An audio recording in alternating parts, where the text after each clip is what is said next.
नमस्कार, आपके साथ हूं मैं खुशबू मनोरमा मिश्रा। न्यूज़ नेशन के डिजिटल प्लेटफॉर्म पर आप सभी का बहुत स्वागत है। और आज हम बातचीत करने वाले हैं एक बहुत ही बड़े फैसले के बारे में जो सुप्रीम कोर्ट की तरफ से लिया गया है। देखिए, सुप्रीम कोर्ट की तरफ से ये कहा गया है कि अब जो मुस्लिम महिलाएं हैं उन्हें गुजारा भत्ता देना पड़ेगा तलाक के बाद भी।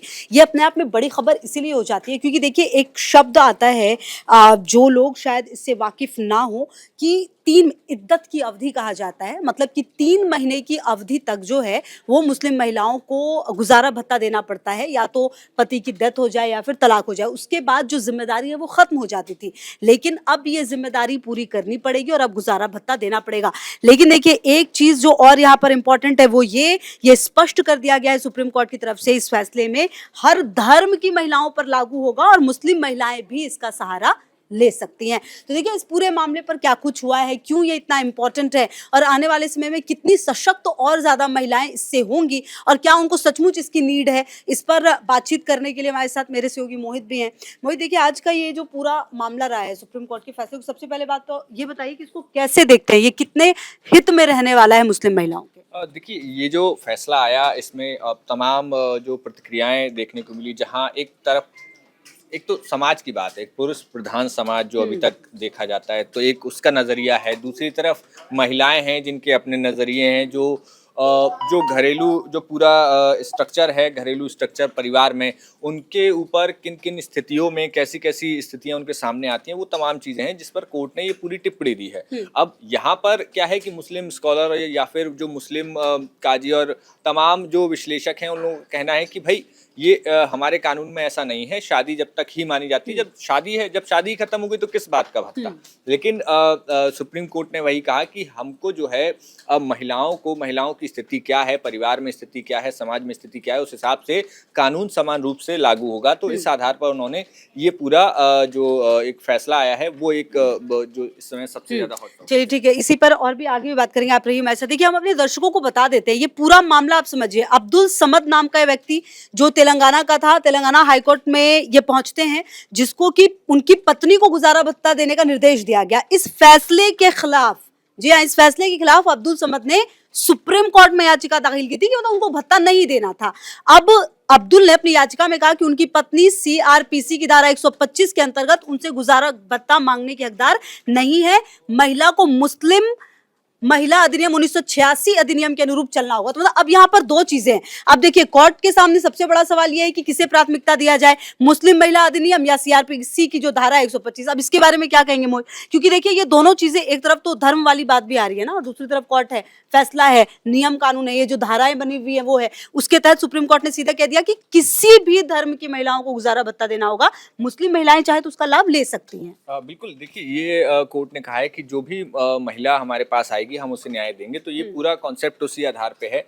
और ख़ास तौर पर ये नियम कब कब लागू नहीं होगा, जब अगर कोई महिला है तो अपने पार्टनर के साथ रह रही है, वो दूसरी शादी कर लेती, तब ये लागू नहीं होगा। इस आधार पे अभी जो मतलब कब कब लागू होगा? हाँ, ये अगर दोनों लोग सहमति से भी अलग होंगे तब भी लागू ये नहीं होगा। अच्छा। हाँ, तो इस आधार पे अब लेकिन फिलहाल की स्थिति ये है कि यहाँ पर अब जो सुप्रीम कोर्ट ने कहा है कि सीधे तौर पर कि आपको भत्ता देना होगा, चूंकि ये जो पूरा मामला था पहले हाई कोर्ट गया और 20,000 की जो पूरी भत्ता था जो मांग की गई थी, उसको हाई कोर्ट ने 10,000 कर दिया था।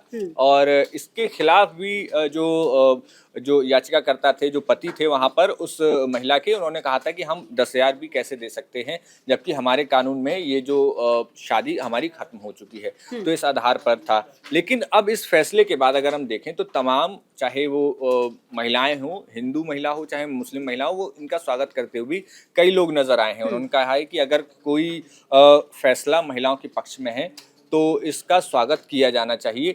अब ये बात विमर्श की विषय है कि आखिर जो मुस्लिम लॉज हैं उसमें उसको ये कितना चैलेंज करेगा, उसके खिलाफ अब एक बैठक भी बुलाई गई है। अब उसमें किस तरीके से फैसला लिया जाएगा, क्योंकि ये एक दो कानूनों के टकराव की भी स्थिति बन रही है। लेकिन कानून ने महिलाओं के आधार पर इस पे फैसला सुनाया है कि आपको जो है भत्ता हम देंगे। और जो सामाजिक स्थिति है, सबसे बड़ी बात जो उन्होंने टिप्पणी करते हुए जस्टिस ने कहा है कि अब वक्त आ गया है कि भारतीय पुरुष पत्नी के त्याग को पहचाने और बैंक में उनके ज्वाइंट खाते खोले जाएं, एटीएम तक उनकी पहुंच बढ़ाई जाए।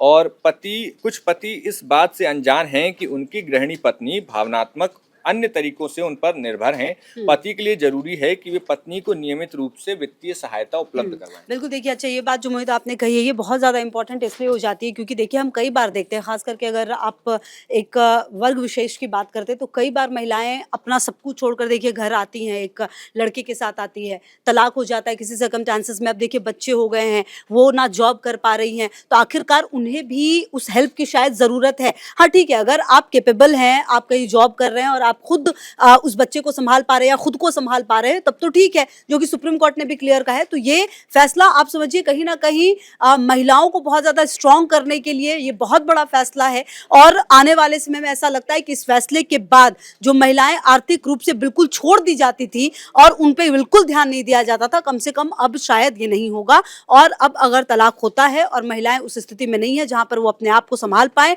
अपने लिए कुछ कर पाए जीविकोपार्जन के लिए, तो उन्हें ये हेल्प देनी पड़ेगी और ये निश्चित तौर पर स्वागत योग्य कदम है मोहित। बिल्कुल देखिए, यहाँ पर अगर इस फैसले को सोसाइटी के हिसाब से भी देखा जाना चाहिए, क्योंकि महिलाओं की स्थिति क्या है कि वो शादी के बाद अपने पति के साथ जाती हैं, लेकिन वहां से भी जब अलग होके आएंगी तो वो कहाँ जाएंगी? क्या उनका जो मायका पक्ष है वो उन्हें वापस लेता है? कितनी ज्यादा एक्सेप्टेंस है? क्या जो माता पिता बेटी को ले लें, लेकिन उनके बाद क्या? तो उस स्थिति में वो कहाँ जाएंगे? क्योंकि ससुराल भी छूट गया और मायका भी अब सवाल के घेरे में। तो वो एक चीज है, खासतौर पर जब बच्चे आ जाते हैं जिंदगी में, उनकी जिम्मेदारी हमेशा कोर्ट जो है महिलाओं को देता है कि बच्चों का पालन पोषण महिलाएं करेंगी। तो उस स्थिति में सारी जिम्मेदारी जो आ गई है महिलाओं पे और पति हो जाते हैं फ्री। तो उस आधार पे कहीं ना कहीं जिम्मेदारी जो है पतियों पर भी डाली गई है। और ये जो कानून है वो सबके लिए समान तौर पर लागू किया गया है। और अब ये कानून जो है जो मुस्लिम तलाक है उस पर भी सवाल जो खड़े हो रहे हैं। लेकिन ये पूरा जो कॉन्सेप्ट है वो जो इंडियन सोसाइटी है, जो एक पितृसत्तात्मक पैट्रियार्की सोसाइटी है, उसके कॉन्सेप्ट पे है ये पूरा कानून। और अब जो है जब वो पूरा कॉन्सेप्ट है, चूंकि शहरों में लोग आगे बढ़ जाते हैं, नई सोच आ जाती है, लेकिन अभी भी दूर दराज बहुत बड़ा तबका है जो अभी भी उस सोच के साथ शहरों बहुत पीछे। में, जब आप शहरों में जाएंगे, 2 टियर सिटी, छोटे शहरों में, उन तमाम जगहों पर पूरा समाज जो है एक पूरी व्यवस्था से चलता है। तो उन स्थिति में ऐसे कानून जो है काफी ज्यादा मदद करते हैं। मोहित ये भी देखना बहुत दिलचस्प हो जाएगा कि आप देखिए 3 तलाक को ले लीजिए या जो भी इस तरह के बड़े बड़े फैसले रहे उस पर विवाद होता ही रहा है।